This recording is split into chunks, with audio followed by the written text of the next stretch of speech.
This is a full story. Puppy wishes you all a happy and enjoyable story. My name is Hailey. I've been with my boyfriend Rockey for 7 years. I've been his devoted follower for 7 years. I'm allergic to seafood, but as long as it's shrimp peeled by him, I'll happily eat it and then go to the hospital for an 4 by myself. To others, I seem aloof, but with him, I'm always the one making the first move. But recently, I suddenly realized that I no longer love him. It's a strange feeling, like living with your partner day and night. You look at him, and no emotions stir within you anymore. The small gestures that used to make your heart race no longer have any effect. Looking at him feels like looking at anyone on the street, but I haven't shown any sign of it. I still take good care of him, preparing breakfast on the dining table at 7 in the morning, a warm glass of water on the bedside table, and a toothbrush with toothpaste already squeezed in the bathroom. Before leaving, I adjusted the air conditioner temperature slightly higher with the remote. Then I stood at the bedroom door and said, "I'm going to work now." He buried his face in the white bedding, mumbling a response. I turned and walked away. Recently, I've taken on a new project. The whole team is working frantically. By the time I dealt with the initial details and checked the time, it was nearly 1 a.m. I suddenly realized that not once throughout the day did I think about him. This is abnormal.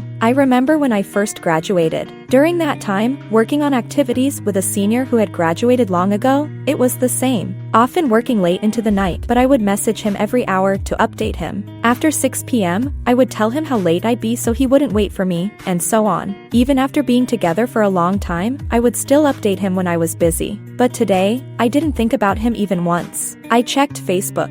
He sent me a message at around 7 p.m. asking when I'd be back, which I didn't see. I've never taken more than 3 minutes to reply to his messages. I kept my phone in hand, waiting, but still didn't reply. I only saw him when I walked out of the company gates, leaning against his G-Wagon. His silhouette firm in the darkness, looking down at his phone, a streak of red glowing faintly in the dark. He had started smoking again. I actually hate that he smokes. His father died of liver cancer. When we first got together, I always tried to stop him from smoking. He would raise his eyebrows, giving me a smirk that was neither a smile nor a frown, and continue smoking. I couldn't control him, I know. In love, the person who loves the most is always more humble. This relationship was unbalanced from the start. I made myself too humble, so I couldn't control him. I walked closer, and he seemed lost in thought. When I reached him, he didn't notice me. I gently asked, "Why are you here?" He suddenly came to his senses, then awkwardly removed the cigarette from his mouth and extinguished it under his foot. Only then did I notice the cigarette butts scattered on the ground. I don't know how many he smoked.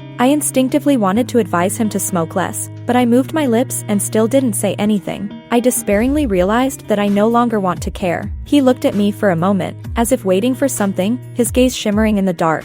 Then it returned to dullness. His voice was hoarse from smoking, and he said, "I came to pick you up."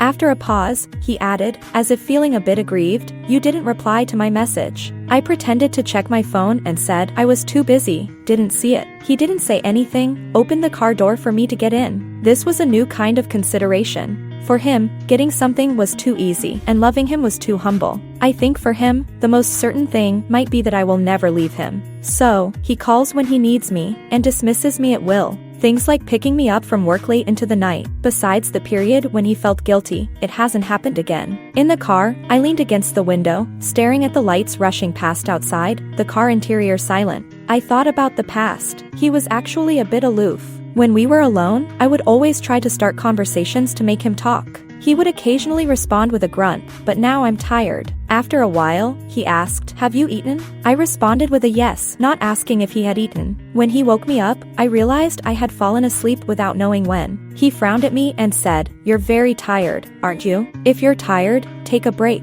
You don't have to go to work. Can't I support you?" I didn't say anything. When I was extremely tired before, I used to ask him this. At that time, his business was flourishing. I was exhausted from working and the internal conflicts at the company. So one day, after working late, I clung to him and asked, "Should I quit and let you support me?" He smiled, changed the topic, and patted my head, saying, "Hailey, keep it up." After that, I never asked such silly questions again. Now, when he says it, I just look up and smile at him, without speaking, just like he used to be. I used to really love him, so much that my friends were astonished and half-jokingly warned me, "Hailey, don't fall too deep." But I was like a moth flying into the flames. From the moment I first met him, I knew I couldn't escape. I met Rockey in my sophomore year. I had only heard of him before. He was a prominent figure at Harvard. His laid-back demeanor and handsome face made him popular with all the girls on campus. It was said that he had many girlfriends. I ended up becoming his main girlfriend after a lot of thought, which I attribute to fate. Fate made him meet me during the most difficult time of his life. Fate made him calm down during that period.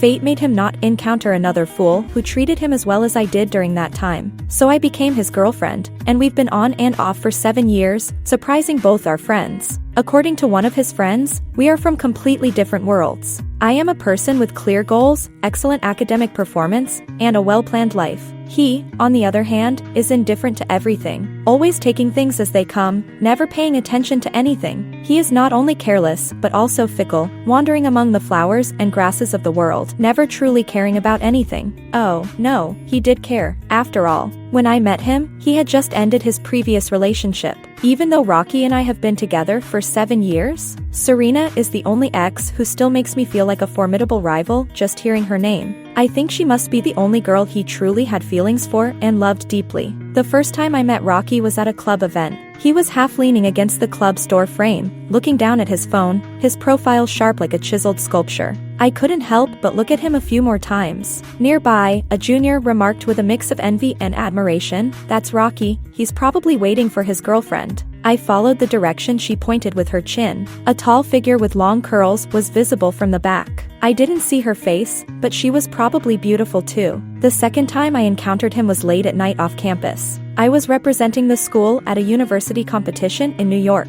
After the event, I rushed back to campus overnight. It was late at night and pouring rain. I got out of the taxi, running through the rain towards the school gate, and there I saw him. At first, I didn't recognize him. There was a dark figure leaning against the corner of the campus wall. I hesitated, turned on the flashlight on my phone and walked over to check. He was slumped against the wall, his hair wet from the rain, sticking to his forehead. Rockey had lost his usual arrogant and carefree demeanor and looked a bit pitiful. Perhaps blinded by emotion, seeing him, I lost all hesitation. I called a taxi and took him to the hospital. He had drunk too much, and the heavy rain caused a high fever. Later, I often joked with him that I had saved his life. Whether I saved his life or not, I don't know. I only know I nearly lost mine. I stayed by his side until he woke up. His eyes were a bit dazed, and I stood by his bed smiling, saying, "Hi Rockey, I'm Hailey." The medical expenses were 2,456 yuan, and the taxi fare was 147 yuan. "Can you add me on Facebook and transfer it to me?" After he came to his senses, he squinted and smiled, that carefree aura returning, making my heart race. He stayed in the hospital for 7 days. Every day, I brought him chicken soup until the day he was discharged. He finally remembered my name and then smiled, asking, "Are you trying to chase me?" Sunlight came through the small window, and tiny dust particles floated in the air. I feigned calmness and asked back, "You just figured it out?" Later, I pursued him for 6 months and 3 days. On the 4th day, it was Christmas, and we were having dinner at an off-campus restaurant. I was carefully peeling shrimp for him when I heard him say, "Hailey, let's be together." My hand paused in peeling the shrimp, and after a long moment, I didn't look up. I continued peeling the shrimp and softly replied, "Sure." It was a trivial and plain start. He didn't mention liking me, didn't talk about feelings, just said, "Let's be together," and I eagerly moved towards him. But at that time, I was really very happy. Happily finishing the meal, I took a taxi alone to the hospital for an hour-long drip. Because I'm allergic to seafood, I was truly filled with joy. The next morning I woke up at 8 o'clock, a rare late wake-up for me. Probably because I was so exhausted the night before. When I woke up, I lay on my back neatly. Even though I was covered with a blanket, I still felt a bit cold. He's afraid of the heat, so the air conditioner in the room is always set to the lowest temperature. When we first started living together, I was always uncomfortable with it and often woke up in the middle of the night frozen. I'd then burrow into his arms, my hands and feet climbing up like I was hugging a heater. At first, he was quite impatient, not used to this sleeping position. Every time I snuggled up to him, he would impatiently push me away, but I would soon unconsciously lean back into him. So I often woke him up several times a night, but I couldn't change my habit and he eventually got used to it. But recently, I don't know what's wrong. For about 4 or 5 months, since I became aware of it, I've realized one morning, I haven't woken up in his arms for a long time. Every night when I felt cold and groggy, I tried to curl up on my own. Even though he was right next to me, even though I could feel the warmth not far away, even in my sleepy, unconscious state, I haven't rolled over to his side in a long time. This is really not a good sign. Today, he happened to wake up before me, walking silently across the carpet, barefoot. I saw him hiding on the balcony, smoking. In the early morning, with a furrowed brow, probably troubled by something. His face was still as handsome as when we first met. I looked closely for a while, and then realized my heart was calm, with no stirrings. He seemed to sense my gaze, and looked up at me, cigarette in his mouth. We stared at each other through a layer of glass, maintaining a silent standoff over a short distance. Until the ash on his cigarette grew long, he finally took it out and tapped it into the ashtray. After the smoke cleared, he came inside. I said casually, "You should smoke less." He was silent for a long time, and I heard him mumble a low, When I finished brushing my teeth and came out, he had already brought back breakfast from a burger shop a bit far from our community. He said that burger was the best, and it used to be me who bought it for him every day. I asked him what filling it had, and he said 2 crab, 2 lobster, which were the flavors I often bought for him. I silently put back the half-eaten burger. He looked surprised, raising his eyebrows in silent inquiry. I was really a bit exhausted, with sudden fatigue. I said, "I'm allergic to seafood." Actually, it's much better now. Probably because I've peeled so many shrimp and crabs for him over the years, my body has built up immunity. I've endured it all these years. But now suddenly, things I used to tolerate with pleasure, I just can't bear anymore. He looked at me, staring intently. I thought if he had looked at me this way before, I would have wrapped my arms around him and kissed his lips. Rocky's expression slightly changed, and he raised his hand, probably intending to touch my head or my cheek. My body's reaction came before my consciousness, and I hurriedly stepped back, avoiding his hand. His hand awkwardly stayed in midair. I saw him quickly turn his head and take a deep breath. When he turned back, his expression was calm again, and he said, "What filling do you like?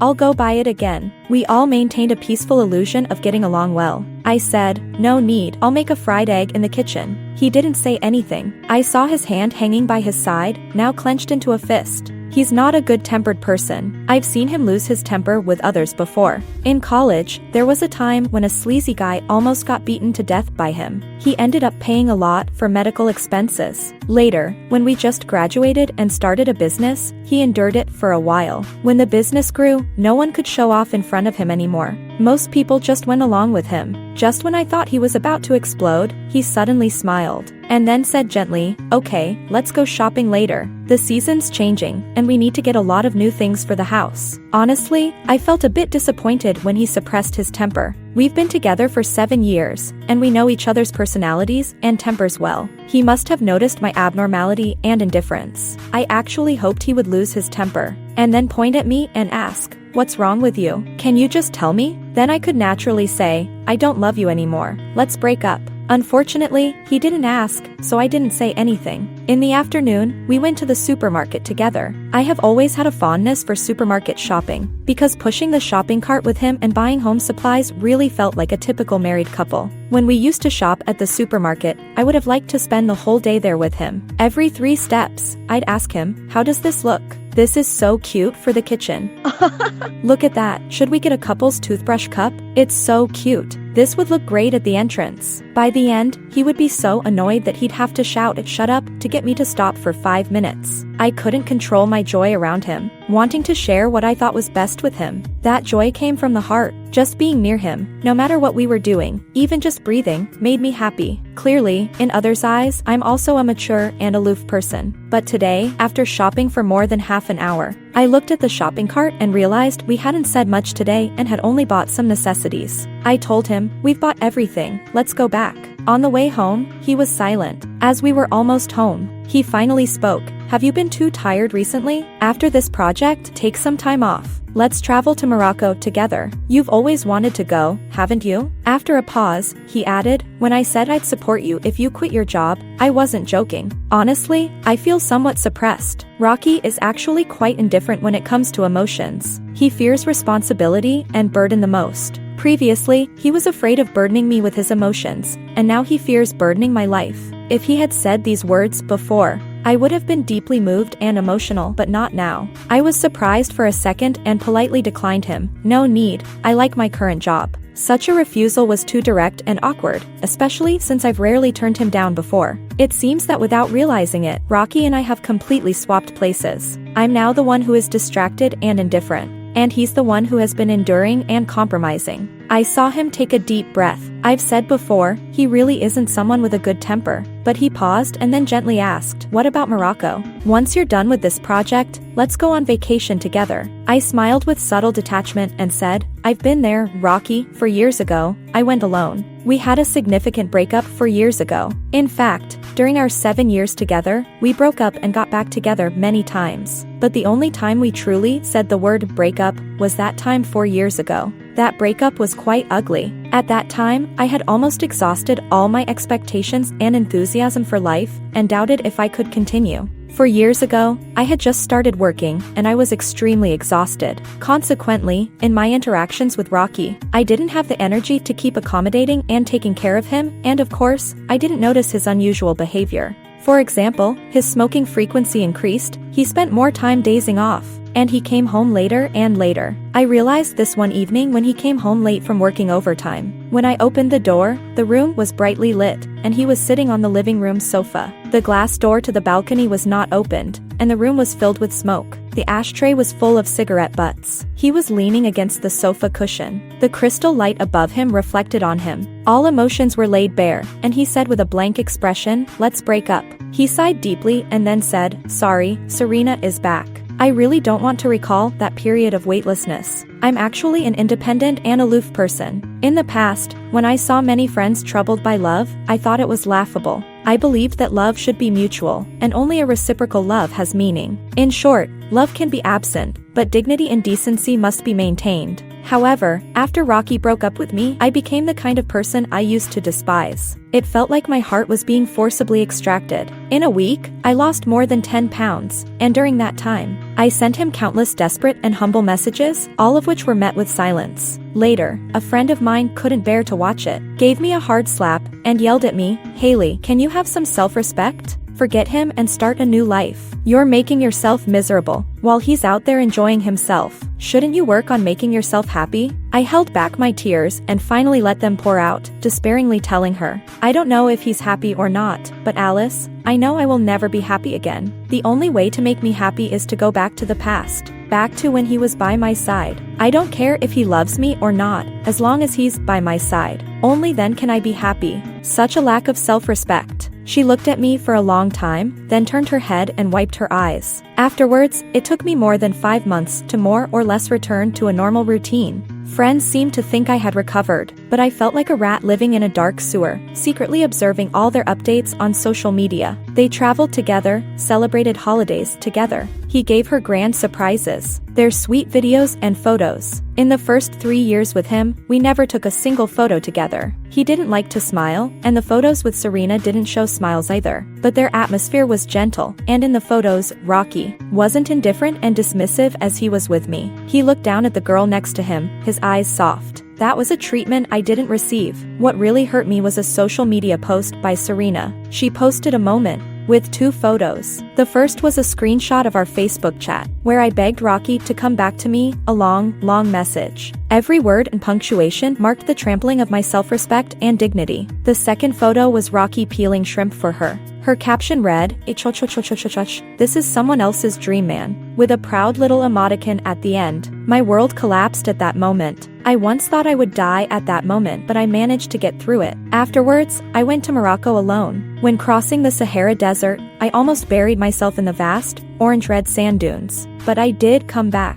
I returned to my previous lifestyle, sleeping normally, socializing normally, working normally. Occasionally, when someone mentions Rocky, I can smile indifferently. Until Rocky and Serena broke up again. Their personalities weren't meant to be together forever, one too indifferent and detached, the other too arrogant and haughty. When a conflict arose, neither would compromise or accommodate the other. Just like Amy Winehouse sang in her song Tears Dry on Their Own. In just half a year, things started to fall apart. My love for you is still the same. Even I admire myself. So on the 28th day after Rocky and Serena broke up, I sent Rocky a message asking if he wanted to go out for a drink. He came. Later, we got back together. This move shocked all my friends. Alice, in particular, was outraged, pointing her finger at me and scolding me to wake up, even threatening to cut off our friendship to jolt me. I couldn't help it. I remained calm and composed, but I couldn't control my heart. I stared expressionlessly as Alice pounded her chest, and I told her, if I could, I'd use a knife to cut out this heart. I know it's not worth it, but I really can't control myself, Alice. I know I've become as humble as dust, but Alice, when he came back to me, I was really, truly happy. I was really happy. It was only when Alice came over with a tissue to wipe my tears that I realized I had been crying uncontrollably. Who doesn't want to be decisive and dominant? Who doesn't want to look down on others in love and be proud of their sincere feelings? Who wants to pick up a heart that's been ground into the dust and offer it to someone only to have them trample on it again? I don't want to, but there's no way around it. I really have no way to control it. As long as there's a glimmer of a chance to stay by his side, I can ignore everything else. As long as my heart is still beating, I have no way to handle it. But I truly didn't expect that one day, my feelings for Rockey would stop before my heart did.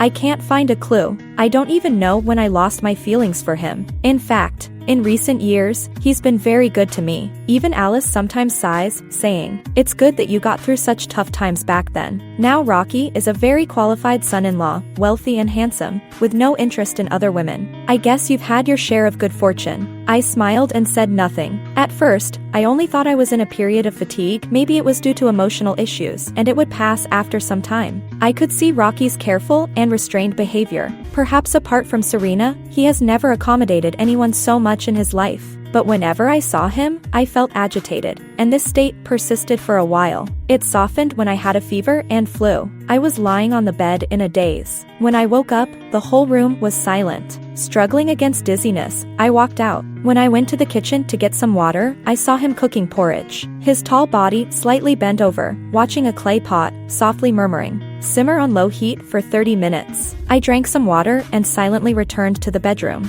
I don't know how long it was before he came in to wake me up. There was a familiar takeout porridge on the table. I didn't ask. After eating, he clumsily cleaned up the boxes. I don't know what he touched, but he let out a soft hiss. I immediately looked up and asked, "What's wrong?" He paused for a moment, then, with a hint of grievance, raised his hand to show me. There was a shiny blister on the back of his hand, probably from a burn. He said, "I was trying to cook the porridge." "And the porridge?" He hesitated slightly and then said, "It wasn't edible. I threw it in the trash." He must have been pretending to be pitiful. Back then, he fought with others for Serena and broke his bones without a word. Now, this burn is even less significant. But I felt strangely soft-hearted, and my actions preceded my thoughts. I pulled his hand over, gently blowing on it, and asked, "Have you applied medicine?" His hand became stiff in my palm, and before I could react, he suddenly pulled me into an embrace, holding me tightly, his chin resting on top of my head, his embrace making my bones ache slightly, but I quietly allowed him to hold me.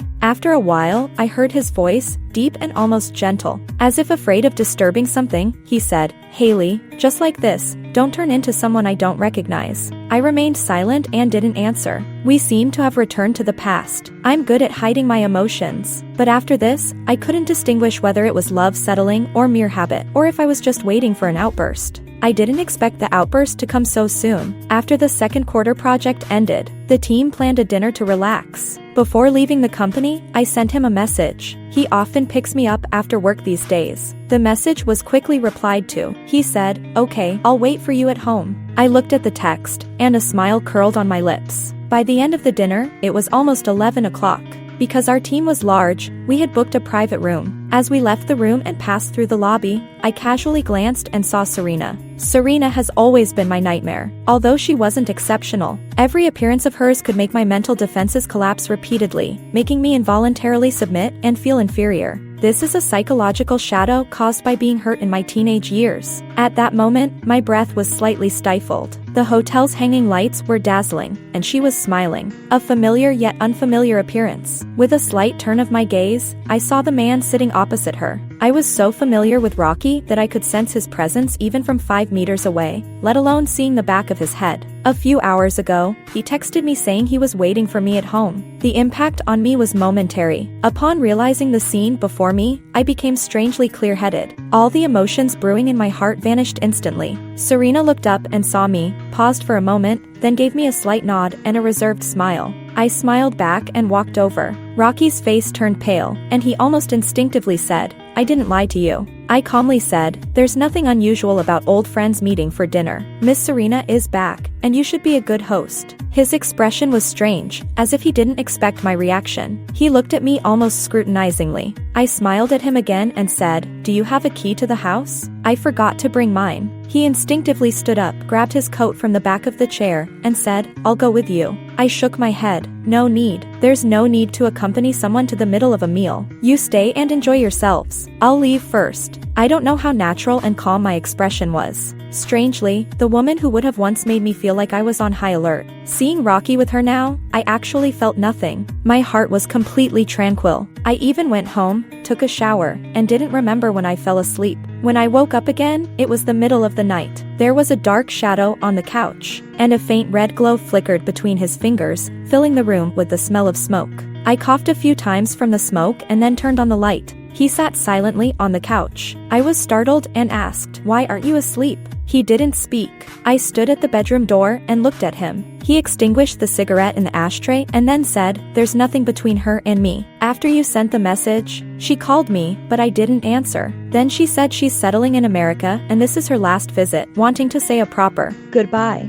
I nodded, okay, I understand." I opened the living room's floor-to-ceiling window and asked him, "Why haven't you taken a shower yet?" He ignored me and continued, "I was afraid you'd misunderstand." When I rushed back, I was thinking about how to explain it to you, especially when there were no lights at home. I thought you'd left, but when I turned on the lights, I saw you asleep in the bedroom. You slept so soundly that you didn't even notice me coming in." He looked up at me, his handsome face weary, his eyes reddened. He said slowly and deliberately, "In that moment, I would have rather you had left." I paused, then gently explained, "Sorry, I was just a bit tired today." He abruptly interrupted me, asking directly, "Do you still care about me? You might not have noticed, but you haven't actively reached out to me in a long time. You no longer nag me to quit smoking or indulge me. At night, I lower the air conditioning temperature, and you don't curl up in my arms anymore. Have you noticed that I've been smoke-free for 3 months?" I was momentarily at a loss for words. I couldn't refute what he said.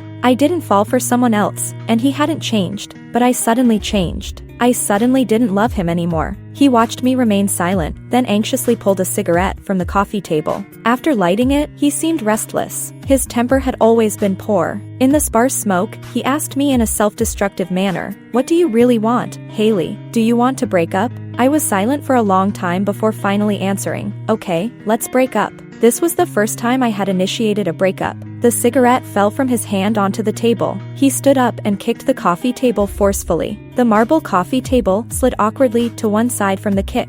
With red eyes, he shouted at me, "Fine, break up. Do you think I can't live without you?" Then he slammed the door and left with a deafening bang. I didn't know where he went, probably to sleep in his car. I stood there for an hour, then began packing my things. When dawn broke the next morning, I took my things to Alice's house. Alice was furious, pointing at me and asking, "Tell me, did that jerk hurt you again?" Having stayed up all night, I was so tired that I could barely keep my eyes open. I shook my head and said, "Alice, I agreed to it." This was the first time I spoke this out loud, though the thought had been swirling in my mind for hundreds of times during this period. I was so tired and a bit relieved, like embracing the self from 4 years ago, who had nearly suffocated under the red sands of the Sahara due to betrayal. I finally said, "I don't love him anymore, Alice. I seem to not love him anymore." She looked at me in shock, her mouth open wide as if she were seeing a stranger. When I returned to the Sahara, standing above the vast desert, I received a call from Alice. She hesitantly asked, "Someone came by saying he wanted to pick you up.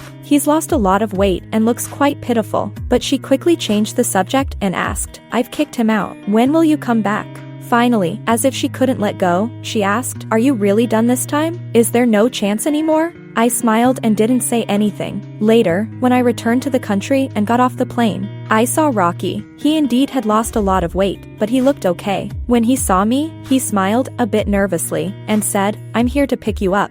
I didn't put on any airs. Once in the car, I said, "Thank you. Just take me to Alice's place." He drove silently for a long time before finally saying, "Can I say I was wrong? I was wrong." A proud person like him, I'm sure he had never begged anyone before. I was really wrong. After you left, the house felt empty. I couldn't stay there for even a minute without you. He took a deep breath, closed his reddened eyes, and pulled out a small box from his pocket, handing it to me. He said, "Let's get married, Hailey." It was impossible not to be surprised. Someone like him. If he were a metaphor, he would be like the wind, coming and going freely. He had always been afraid of burdens. Even during the time I loved him the most, I had never imagined he would propose to me one day. But apart from shock, I felt no other emotions. I couldn't understand why the me who once loved Rockey so much and stubbornly held on despite being treated so poorly could suddenly change after everything stabilized. I thought about it for a long time and couldn't understand until I returned to the place from 4 years ago. I finally understood. I was never a magnanimous person. In the flow of time, I had always remembered the despair from 4 years ago,